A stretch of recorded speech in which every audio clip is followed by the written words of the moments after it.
Cherthala Thanki saint Mary's ഫൊറോന പള്ളിയിലെ തിരുസ്വരൂപത്തിന്റെ നഗരി കാണിക്കൽ ചടങ്ങിന് ആയിരങ്ങൾ പങ്കാളികളായി. വികാരി ജോർജ് എടയഴത്ത് നേതൃത്വം നൽകി.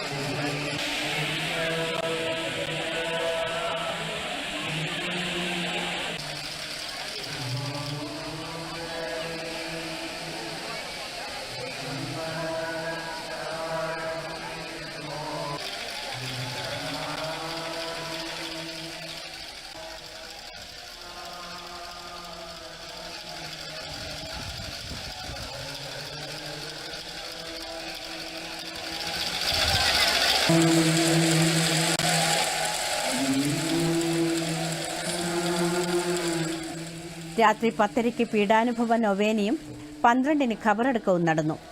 ഇന്ന് രാത്രി തീത്തിരി, വെള്ളം വെഞ്ചരിപ്പും തുടർന്ന് ഉയർപ്പ് തിരുനാൾ, സമൂഹ ദിവ്യബലി, തിരുനാൾ പ്രദക്ഷിണം എന്നിവയും നടക്കും. ഈസ്റ്റർ ദിനമായ നാളെ രാവിലെ 7-നും 8-നും ദിവ്യബലി നടക്കും.